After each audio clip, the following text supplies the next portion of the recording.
نو دا ځل د برازیل په اړه تاسو ته داسې یو خوشخبري مې راوړې ده چې د ډېر وخت راهیسې ډېر افغانان ورته په تمه وو.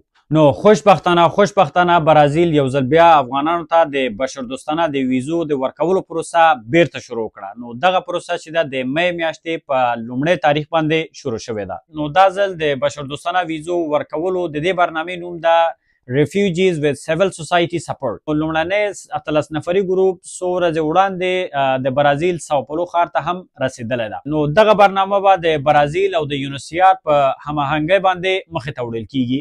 نو چې کله تاسې هلته انتقالیږئ نو تاسو ته مکمل هلته اسسټنس تاسو ته هم موجود دي چې ستاسو هلته مکمل خوراک او اخراجات او ستاسو هلته اوسېدل، تاسو ته شلټرونه، همدارنګه تاسو ته د جاب ټریننګ، د ژبې ټریننګ، د هر څه په دې کې موجود دي. نو دغه پروسه دا ډول ده چې دوی هلته په برازیل کې اپروفد هیومانیټیرین ارګنایزیشنز دوی ټاکلي دي. نو د دغه ارګنایزیشن څخه دوی 4 ارګنایزیشنز دوی ټاکلي دي چې دغه مکمله پروسه به یوازې همدغه 4 ارګنایزیشنز به مخې ته وړي چې دا په برازیل کې هغه اپروفد ارګنایزیشن دی. نه هر یو ارګنایزیشن ته اپلای هم نه کیږي چې تاسې هر یو ارګنایزیشن ته اپلای وکړئ. نو دا چې اپلای څنګه کیږي، دغه ارګنایزیشن تاسې څه ډول باید پیدا کړئ، کم اسنادونه ورته جمع کیږي، څه ډول تاسې باید دغه اسنادونه جمع کړئ او د کم سفارتونو څخه دغه پروسه مخې ته وړل کیږي.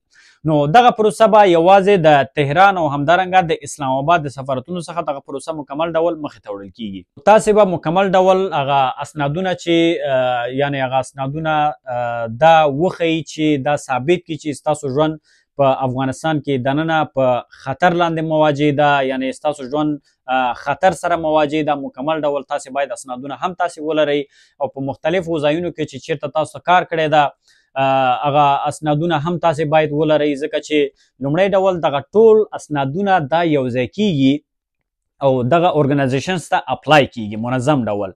نو دغه ارګنایزیشن ته اسنادونو جمع کول هم دا ځان ته یو پروسه لري.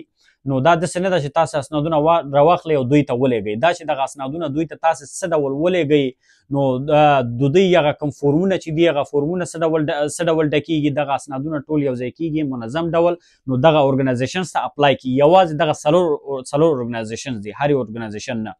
دوی ته به اپلای کېږي چې کله دوی ته مکمل ډول تاسې اسنادونه دوی ته جمع کړه، بیا هغې نه وروسته دوی به برازیل ته د برازیل کوم ادارې چې دي په دغه بخش کې چې یعنې ټاکل شوي دي چې همدغه دا چې کومه نوې پروسه شروع شوې ده دغه د بشردوستانه ویزو ورکولو، نو هغه ارګنایزیشنز ته به دغه کېږي سپارل کېږي. بیا هغې نه وروسته هغوی بیا دغه سفارتونو ته سپاري، یا ایران چې کوم سفارت تا پکې منشن کړي وي چې ایران د منشن کړي بیا به ته ایران ته دغه کېږي انټرویو دپاره، ایران ته به سکیجول کېږي. که چېرته اسلام آباد انتخاب کړی وي بیا انټرویو دپاره ته اسلام آباد ته سکیجول کېږي. چې کله انټرویو دپاره سکیجول شو، انټرویو د ورکړله، بیا هغې نه وروسته ته به ځې دغې ته برازیل ته.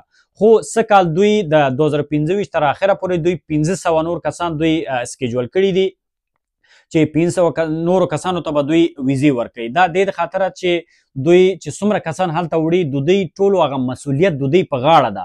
نو تاسو ته بهتره معلومه ده چې تیر د 2020 راهیسې تقریبا د 14,000 څخه زیات هیومانیټیرین ویزې، هغه بشردوستانه ویزې افغانانو ته دوی ورکړي دي. نو دا ځل هم دوی بیرته غواړي چې هغه پروسه بیرته دوی خپلې پروسې ته دوی دوام ورکړي او تر څو څومره کسان چې دوی هلته انتقالوي هغو ته هر ډول اسسټنټ، هر ډول کومک هغو ته ورسیږي. نو دا یو بهترین چانس ده. ګوره مخکې هم دغه ویزې اعلان شوې تر څو هغه کسانو چې چا اپلای کړی ټولو خلکو ویزې واخیستلې. بعضې خلکو چې تنبلي وکړله اپلایګانې ورته ونه کړلې هغوی بیا تر اوسه پورې د برازیل ویزو پسې هغوی ګرځېدل. نو تاسې ژر تر ژره خپل اسنادونه تاسې برابر کړئ او تاسې ورته اپلای وکړئ تر څو د برازیل هیواد ویزا بیرته همغه پخوا په شان تاسې په اسانه ډول ترلاسه کړئ او برازیل هیواد ته تاسې لاړ شئ.